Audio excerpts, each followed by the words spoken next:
జోహారులివే శ్రీ మెహేరు బాబా, మహిని జనించిన మానవ రూపం. జోహారులివే శ్రీ మెహేరు బాబా, మహిని జనించిన మానవ రూపం. ఇహ పర జీవనమీవా, ఇహ పర జీవనమీవా, భవమయ భంజన పరమ పావన. నమో మెహరు బాబా అవతార్, నమో దేవ దేవా ప్రభు. నమో మెహరు బాబా అవతార్, నమో దేవ దేవా.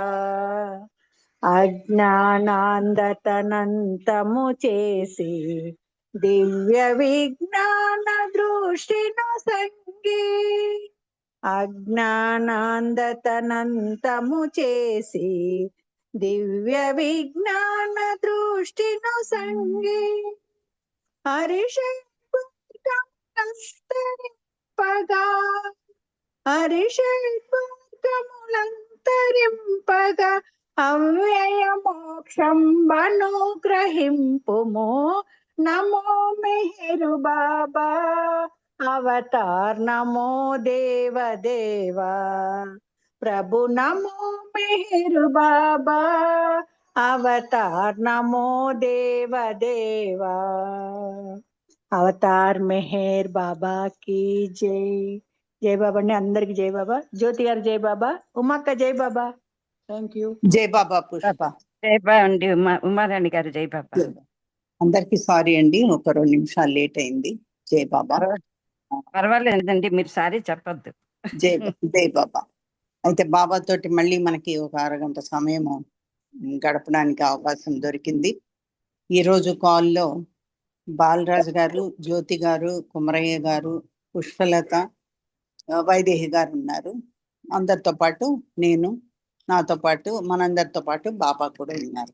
అయితే నిన్న మనము ఎలా ఉండాలి మనుషులతోటి, తోటి వాళ్ళతోటి అనే విషయాలు మహమ్మద్ చెప్పినవి విన్నాము. తర్వాత ఇప్పుడు మహమ్మద్ ఏమంటున్నా అంటే, my cherisher hath ordered me 9 things. నన్ను ఎవరైతే నా గురించి ఫీల్ అవుతారో అతను నాకు 9 విషయాలు చెప్పారు. ఏంటంటే, రెస్పెక్ట్ చెయ్యాలి. ఎవరిని? బయట లోపల. ఇంటర్నల్లీ అంటే మన లోపల నుంచి ఆ రెస్పెక్ట్ ఉండాలి. అవుట్వార్డ్గా కూడా, అంటే పైకి ప్రదర్శించే విధంగా కూడా ఆ రెస్పెక్ట్ అనేది ఉండాలి. ఎప్పుడు కూడా నిజమే మాట్లాడాలి. అది ఎట్లా? మంచి బిహేవియర్ తోటి నిజమే మాట్లాడాలి. తర్వాత సక్సెస్ఫుల్గా ఉన్నట్టు ఉండి, అంటే దీనిలో జయించాము అన్నట్టు ఉండి చక్కగా, అంటే పలానా దాంట్లో జయించాము అన్నప్పుడు కూడా నిజమే మాట్లాడాలి.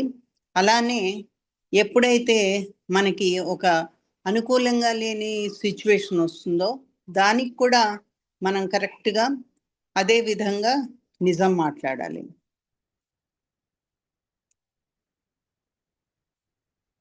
ఒక్క నిమిషం.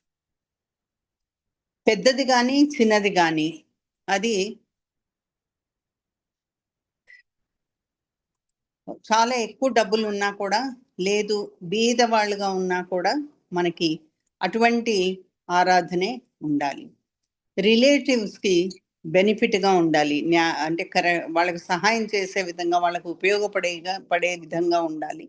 తర్వాత వాళ్ళ పట్ల దయ చూపించి కైండ్గా ఉండాలి. అయితే నా నుంచి ఎవరైతే బెనిఫిట్ కూడా పొందరో వాళ్ళని కూడా సమానంగా చూడాలి. తర్వాత ఫ్రీగా వాళ్ళకి నన్ను కాదనుకొని రిఫ్యూజ్ చేసినా సరే వాళ్ళకి ఫ్రీగా మంచి నిజంగా ట్రూగా ఉండాలి. వాళ్ళ పట్ల నిజాయితీగా ఉండాలి. వాళ్ళకు కూడా సహాయం చేయాలి.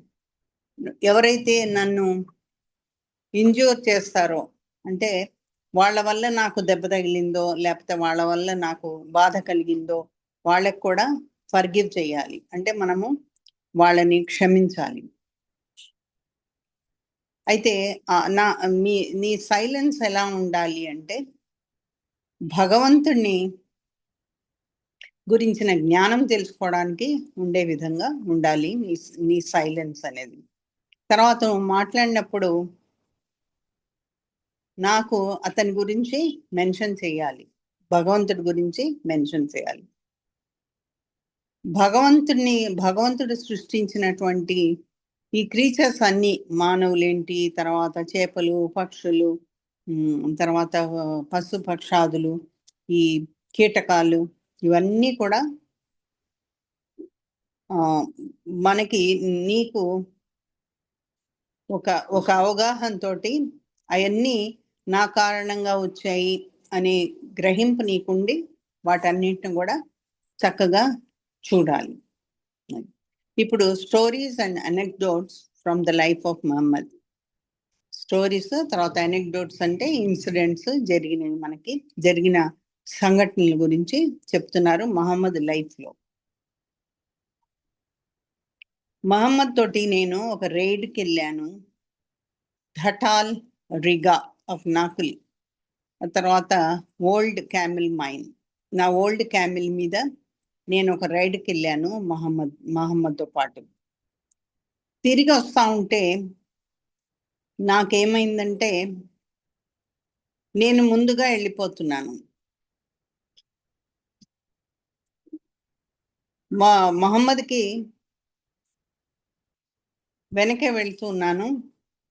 ఏమైంది ట్రబుల్ అని అడిగాడు మహమ్మద్. అంటే ముందుగా వెళ్ళలేదు ఈయన, మహమ్మద్ చాలా ముందుగా వెళ్ళిపోయాడు అనమాట.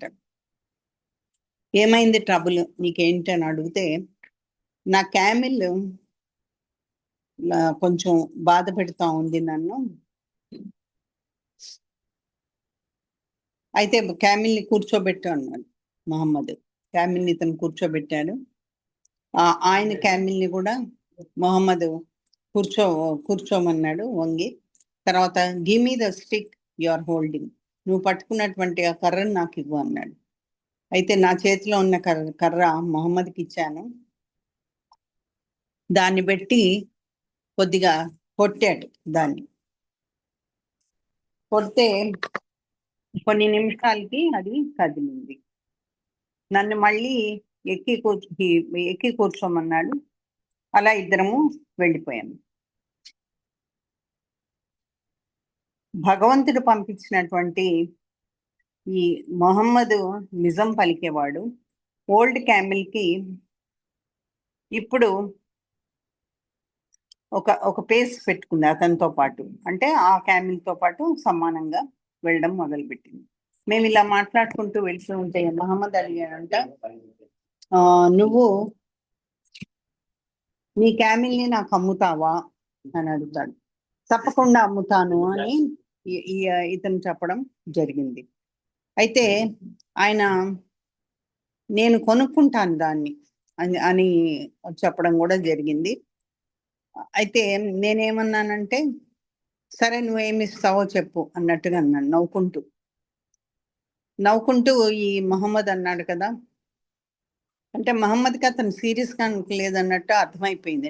నేను కొనుక్కుంటానంటే పెద్దగా గొప్పగా అమ్ముతాను నేను అనేసి ఊరికే అలా తమాషాగా అంటున్నాడు. అయితే ఈ మహమ్మద్ కూడా తమాషాగా నేను ఒక ధిరామ్ ఇస్తాను నీకు అని చెప్తాడు. ధిరామ్ అంటే ఫ్యూ షిల్లింగ్స్, కొన్ని షిల్లింగ్స్ మాత్రమే ఇస్తాను. ధిరామ్ అంటే ఇక్కడ వాళ్ళకి అరబ్ కంట్రీస్ లో ఉన్నటువంటి కరెన్సీ. నేను రెఫ్యూజ్ చేశాను. అది ఆ రకంగా నువ్వు ఇస్తే మటుకు నన్ను చీట్ చేస్తున్నట్టే అని. అయితే ఈ రకంగా ఈ గేమ్ నడుస్తూనే ఉంది. అయితే అతను ఏమన్నా అంటే 2 dirhams ఇస్తాను నీకు, ఓకేనా? ఇంకా కూడా నేను కాదు అన్నాను. అలా ఆయన పెంచుతూ పోయాడు. ఒక ounce ఆఫ్ గోల్డ్ వచ్చే వరకు, అంటే ఎన్ని మాని గోల్డ్, ఒక ounce గోల్డ్ ఇచ్చేంత వరకు వెళ్ళింది వ్యవహారం. నిజంగానే సాటిస్ఫై అయ్యావా నువ్వు అని అడుగుతున్నాడు మొహమ్మద్. అయితే అవును నేను సాటిస్ఫై అయ్యాను, ఇక నీ క్యామిల్ నీదే అని చెప్తాడు. అప్పుడు మొహమ్మద్ ఏం చేశాడంటే, నాకు పెళ్ళయిందా అని అడుగుతాడు. ఆ విమెన్ ఇంతవరకు ఎవరిని పెళ్లి చేసుకోలేదా, ప్రీవియస్గా ఎవరినన్నా మ్యారేజ్ చేసుకుందా అని అడిగితే, నాకంటే ముందే, నేను పెళ్లి చేసుకునే ముందే ఆవిడకి మ్యారేజ్ అయింది, అయితే నువ్వు ఇంకెవరిని యంగ్ గర్ల్ని పెళ్లి చేసుకోలేదు కాబట్టి మా ఫాదరు ఎందుకు నేను పెళ్లి చేసుకోవాల్సి వచ్చిందని చెప్తున్నాడు. మా ఫాదర్కి ఎవరినో చంపాడు, ఉహెద్ 7 daughters ఉన్నాడు. అయితే అతను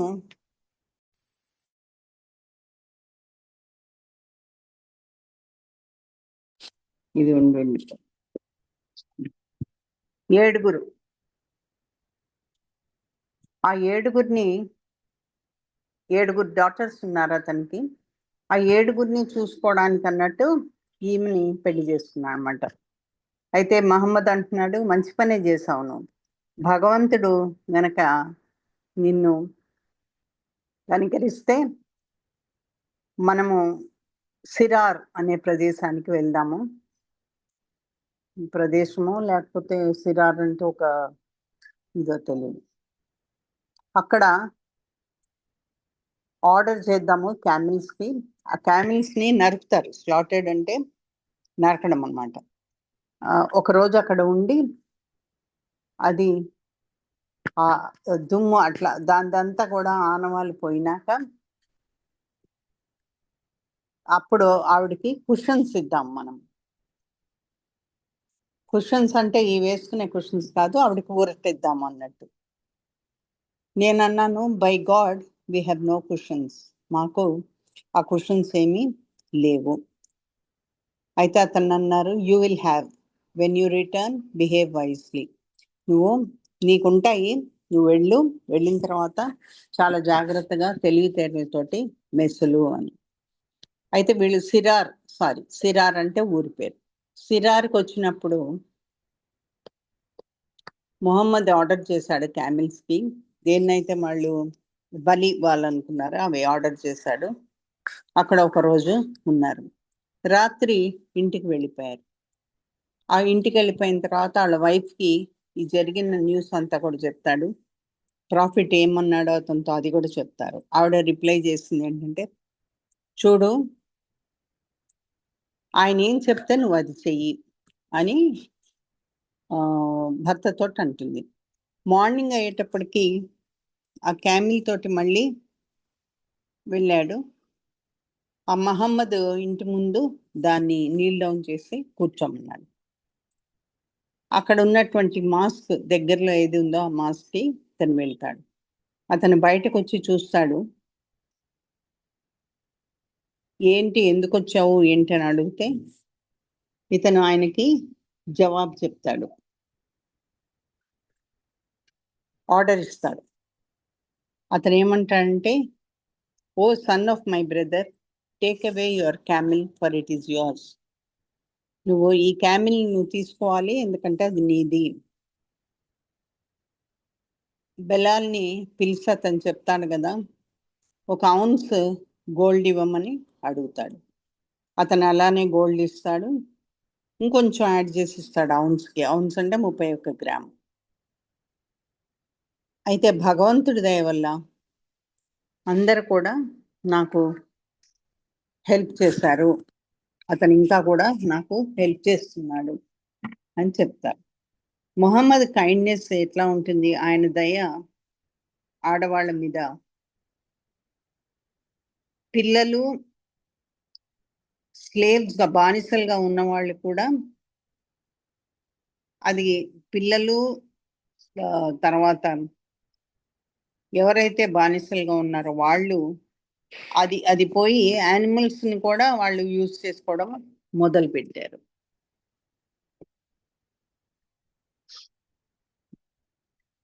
అయితే అందరు మనుషుల్ని అందరినీ, ఆడవాళ్ళు కానీ మగవాళ్ళు కానీ, మగవాళ్ళే జనరల్గా రైడ్ చేస్తారు. వాళ్ళని హార్సెస్ని కొట్టడము ఆపేయమన్నారు.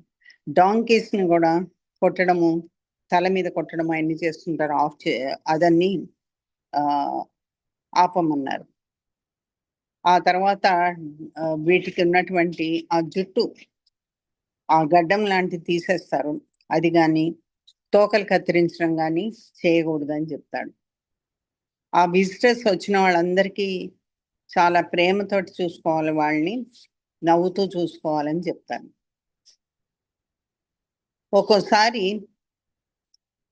జోక్స్ కూడా వేసేవాళ్ళు, ప్రాక్టికల్ జోక్స్ వాళ్ళందరూ వచ్చిన వాళ్ళతోటి. ఎప్పుడు కాన్స్టెంట్ గా నవ్వుతూనే ఉన్నా కూడా లాఫ్ అంటే పెద్దగా బిగ్గరగా నవ్వడం అనేది చేయలేదు. ఒక చిన్న స్మైల్ ఇచ్చేవాడు. అతను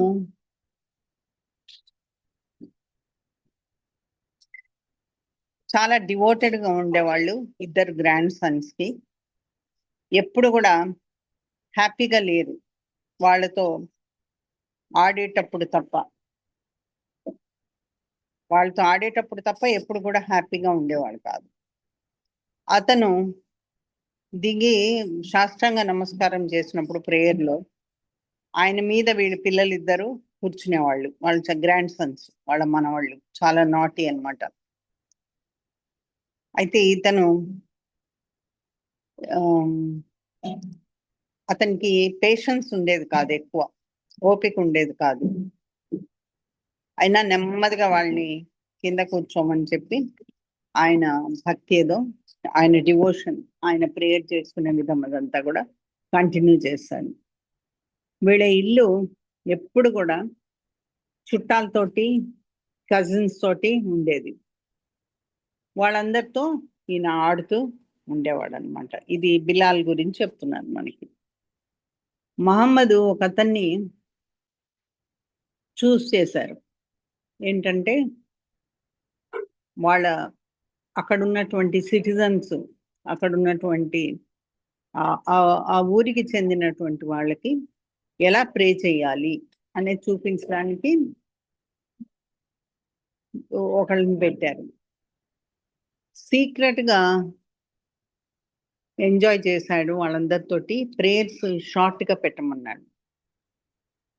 సారీ, సీక్రెట్లీ. అయితే ఈ ఎవరైతే ఇక్కడ మెంబర్స్ ఉన్నారో వాళ్ళకి, ఇక్కడ ఉన్న మనుషులకి వాళ్ళ వీకెస్ట్ మెంబర్స్ ని మెజర్ చేయమంటారు. అంటే వాళ్ళని అంచనా వేయమంటారు. అందులో ఇది ముసలి వాళ్ళు ఉండొచ్చు, యంగ్ వాళ్ళు ఉండొచ్చు, సిక్ గా ఉన్న వాళ్ళు ఉండొచ్చు, మెంటల్ గా, ఫిజికల్ గా వాళ్ళందరూ కూడా వీక్ ఉన్న వాళ్ళు ఉండొచ్చు. అయితే భగవంతుడు మనని మనము నాశనం చేసుకోవడానికి లేము. ఒక్క నిమిషం. భగవంతుడు మనని మనం నాశనం చేసుకోవడానికి లేము. ఏమన్నారంటే,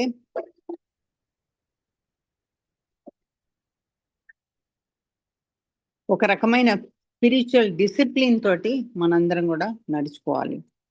సెల్ఫ్ ఇన్ఫ్లిక్టెడ్ హార్డ్షిప్స్, మనకి ఏదైనా సరే కష్టాలు ఏమైనా వచ్చినప్పుడు కూడా దాంతో కూడా మనము భరించి ఉండాలి. తర్వాత ఒక మంచి, ఒక ఆధ్యాత్మికంగా ఒక డిసిప్లిన్, క్రమశిక్షణ ఉన్న వాళ్ళగా మనము మెలగాలి. ముగ్గురు ముస్లిమ్స్ వాళ్ళు మొరపెట్టుకున్నారు, చెప్పుకున్నారు వాళ్ళకున్న బాధ ఏంటంటే, వాళ్ళు ఆర్డర్ ఇచ్చిన ప్రకారము వెళ్ళారు.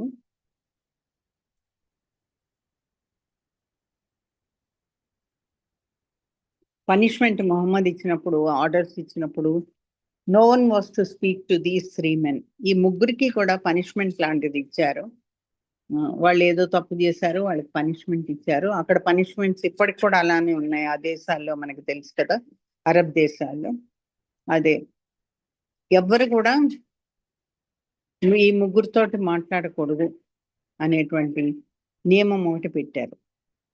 అయితే అక్కడ ఏమైందంటే వాళ్ళ ఓన్ ఫ్యామిలీ మెంబర్స్ కూడా వాళ్ళతో మాట్లాడకూడదు, ఒక్క మాట కూడా వాళ్ళతోటి అనకూడదు. 40 రోజులు ఈ ఆర్డర్ ఉంటుంది. వాళ్ళు వైఫ్స్ కి దూరంగా ఉండాలి. వీళ్ళందరినీ కూడా వాళ్ళ ఇంటికి పంపించేసాల, వాళ్ళ పుట్టింటికి పంపించేసాల వితౌట్ డైవర్సింగ్ దెమ్. డైవర్స్ ఇవ్వకుండా పుట్టింటికి పంపించేసాలి. 50th డే, ఈ బాయ్కాట్ అయిన 50th డేకి ప్రేయర్ అయిన తర్వాత, ఎర్లీ మార్నింగ్ ప్రేయర్ అయిన తర్వాత మొహమ్మద్ ఒక గ్రూప్ని చూస్తూ, ఆయన పక్కన ఉన్న వాళ్ళని చూస్తూ ఏం చెప్పారంటే, భగవంతుడు వీళ్ళ ముగ్గురిని క్షమించుగాక అంటాడు. ఈ ముగ్గురు కూడా హార్స్ మీద వెళ్ళిపోతారు. 50th డే కాబట్టి వాళ్ళని వెతుక్కుంటూ వెళ్తారు. మిగతా వాళ్ళందరూ కూడా అందరికి వాళ్ళకి వినబడేటట్టు పెద్ద పెద్దగా వాళ్ళ పేరు పెట్టి పిలుస్తుంటారు. Good news, good news, Mohammad says that God has forgiven the 3 men. They can be spoken to now. మంచి గుడ్ న్యూస్ వచ్చింది, రండి రండి బయటకని. మొహమ్మద్ ఏం చెప్పానంటే, భగవంతుడు వాళ్ళని క్షమించాడు, వాళ్ళు ఇప్పుడు వాళ్ళతోటే అందరూ మాట్లాడొచ్చు అని. అయితే ముగ్గురు తప్పు చేస్తున్న వాళ్ళు మటుకు ఏం జరిగిందో చెప్తున్నారు. మహమ్మద్ని వెతకడానికి మేము వెళ్తే ఒక స్టోరీ చెప్తూ ఉన్నారు. మనుషులందరూ కలిశారు మాకు, ఎవరైతే కలిశారో వాళ్ళు మాకు గుడ్ న్యూస్ వచ్చిందని చెప్పి, అక్కడ మాకు కలిసిన వాళ్ళు గుడ్ న్యూస్ వచ్చిందని చెప్పి కంగ్రాచులేట్ చేశారు మమ్మల్ని. భగవంతుడు మమ్మల్ని క్షమించాడు కాబట్టి. ఇది మొహమ్మద్ని విషయమే అడిగితే ఆయన మొహము చాలా సంతోషంగా, అంటే వెతకాల్సిన వాళ్ళు వెళ్ళినప్పుడు వాళ్ళకి కనబడలేదు, వాళ్ళే వీళ్ళకి మాకు చాలా మంది కనబడి ఇలా చెప్పారు గుడ్ న్యూస్ వచ్చిందని అనేటప్పటికీ మహమ్మద్ అడిగినప్పుడు, అవునా ఇది నిజమా అని అడిగినప్పుడు ఆయన మొహంలో చాలా ఆనందం కనబడింది. మీ జీవితాల్లో ఇది గుర్తుంచుకోదగిన రోజు అని చెప్తాను. Congratulations on the good news అని చెప్తారు. ఆయన ఏమంటారంటే, from you or from God? దేవుడికి కంగ్రాచులేషన్స్ చెప్తున్నావా, లేకపోతే నీ తరఫున చెప్తున్నావా? Okay, from God of course, భగవంతుడి తరఫునే నేను చెప్తున్నాను అని జవాబు చెప్తారు. ఎవరికైనా సరే గుడ్ న్యూస్ గురించి చెప్తే ఆయన మొహము ఆనందంతో వెలిగిపోయాడు. I sat before him and told him that as an act of penitence, అంటే వాళ్ళు తప్పుగా ఫీల్ అవుతున్నారు అన్నమాట. అంటే వాళ్ళు చేసిన దానికి వాళ్ళు తప్పుగా ఫీల్ అవుతున్నారు. నేను అలా గనక మీరు ఫీల్ అవుతే నా ఆస్తి మొత్తం భగవంతుడికి ఇస్తాను, ఆ తర్వాత మొత్తం ఆస్తి మొత్తం అప్పచెప్తాను అని వాళ్ళు ఆయన ముందు కూర్చుని వాళ్ళు చాలా బాధపడుతూ వాళ్ళు సారీగా ఫీల్ అవుతూ చెప్పారన్నమాట. ఒక అతను, మళ్ళీ దాని తర్వాత ఇది కూడా చిన్న చిన్న కథల్లా ఉంది. ఒక అతను మొహమ్మద్ దగ్గరికి వస్తాడు. అతను ఆకలి గురించి కంప్లైంట్ ఇస్తాడు. అయితే ప్రాఫిట్ దగ్గర వాళ్ళకి ఏం పెట్టడానికి కూడా అతని దగ్గర ఏమీ లేదు. అతను ఏమంటాడంటే, would anyone entertain this person tonight on my behalf? నా తరఫున ఎవరైనా ఇతన్ని మీరు ఆతిథ్యం ఇవ్వగలరా, ఇతని ఆకలి తీర్చగలరా? ఇంకొకళ్ళు అక్కడ ఉన్న వాళ్ళు చెప్తారు, O prophet of Allah, I will do that. O prophet, నేను చేస్తాను ఆ పని అని ఒక అతను చెప్పడం కూడా జరిగింది. వాళ్ళు ఆ మనిషిని తనతో పాటు వాళ్ళ ఇంటికి తీసుకెళ్తాడు.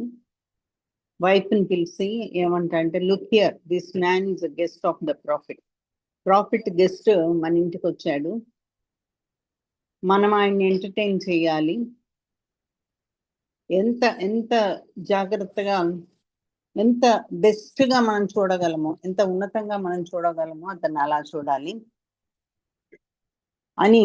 ఏదైనా తప్పు జరిగితే నేనేమి క్షమించను, ఎటువంటి తప్పిదం మన వల్ల జరగకూడదు అని. వైఫ్ అంటుంది కదా, by Allah I have got no food in the house except a very little, just enough for the children.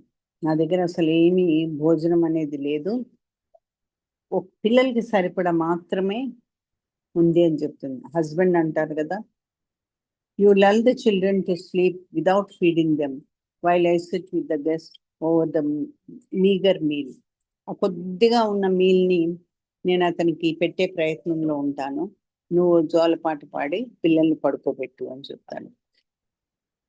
అయితే మేము తినడానికి మొదలుపెట్టినప్పుడు అది అక్కడ ఉన్నటువంటి ల్యాంప్ని వెలిగిస్తున్నట్టుగా యాక్షన్ చేస్తాడు. తగ్గించడం, ల్యాంప్ని తగ్గించే విధంగా యాక్షన్ చేస్తాడు. ఎందుకంటే ఈ వచ్చిన గెస్ట్కి అసలు ఏం జరుగుతుందో తెలియకుండా, ఆ మీల్ని ఆయనకు తెలియకూడదు, నేను కూడా అతనితో పాటు తినట్లేదు అని తెలియకూడదని నెమ్మదిగా లైట్ అతని వైపు వచ్చేటట్టు ఉంటాడు. వీళ్ళు అనుకున్న విధంగానే, వీళ్ళ ప్లాన్ ప్రకారమే అదే విధంగా ఆయన ఏమి గమనించకుండా అలా జరిగిపోయింది. మళ్ళీ రేపటి రోజున మనం దీన్ని కంటిన్యూ చేసుకున్నామండి. అవతార్ మెహర్ బాబా కొంచెం స్లోగా చెప్తున్నాను నేను, ఎందుకంటే పెద్ద పెద్ద వర్డ్స్ ఉన్నాయి, అది కొంచెం చూసుకుంటూ అది అన్వయించి చెప్పాల్సి వస్తుంది. ఒక వర్డ్కి 4-5 మీనింగ్స్ ఉంటాయి, ఏ మీనింగ్ సరిపోతుందో చూసుకుని చెప్పాలి, అందుకని మనం కొంచెం స్లోగా వెళ్తున్నాం. జై బాబా అండి.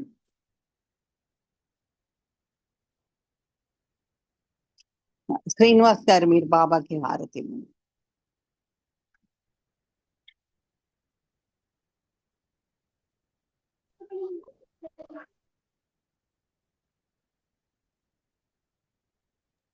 जय बाबा मैडम, अवतार मेहर बाबा की जय, अवतार मेहर बाबा की जय.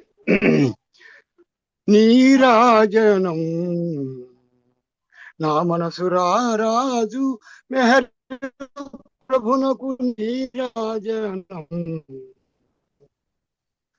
నా మనసు రాజు మెహరు ప్రభునకు నీరాజనం. ఆది ఈరాచు పెండుల ఆది మండలి సద్గురునకు, ఆది ఈరాచు పెండుల ఆది మండలి సద్గురునకు నీరాజనం. నా మనసురారాజు మెహరు ప్రభునకు నీరాజనం. మెహరా ఓ మెహరు సంసేవితునకు, మెహరా గోహేరు మణిజ మెహరు సంసేవితునకు నీరాజనం.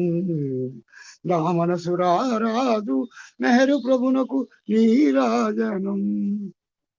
అవని సద్గురులకెల్లా ఆరాధ్యుడైన స్వామికి, నీ సద్గురులకెల్లా ఆరాధ్యుడైన స్వామికి నీరాజనం. నా మనసురారాజు మెహరు ప్రభునకు నీరాజనం. సచిదానంద ఘనుడు సద్గురు సార్వభౌమునకు, సచిదానంద అఘనుడు సద్గురు చక్రవర్తికి నీరాజనం. నా మనసురారాజు మెహరు ప్రభునకు నీరాజనం. పరమ ప్రేమ ప్రదాయి భాస్కర రాజనుతునకు, పరమ ప్రేమ ప్రదాయి భాస్కర రాజనుతునకు నీరాజనం. నా మనసురారాజు మెహరు ప్రభునకు నీరాజనం, నీరాజనం. థ్యాంక్ యూ అండి ఉమారాణి మేడం గారు. జై బాబా అమ్మ, అందరికీ జై బాబా అండి. జై బాబా అండి ఉమారాణి గారు. శ్రీనివాస్ గారు చక్కగా హారతి పాడి వినిపించారు బాబాకి. మీకు అనేక ధన్యవాదాలు. జై బాబా. మళ్ళీ మనము ఈ ఇదే కార్యక్రమంలో సోమవారం నాడు జాయిన్ అవుదాము. అంతవరకు అందరికి కూడా జై బాబా. అందరికీ ఇండిపెండెన్స్ డే శుభాకాంక్షలు. జై బాబా. జై బాబా అండి. జై బాబా అండి, జై అందరికీ మెహర్ జై బాబా. బాబా. జై బాబా. జై బాబా అండి ఉమారాణి గారు. అందరికీ జై బాబా అండి. జై బాబా.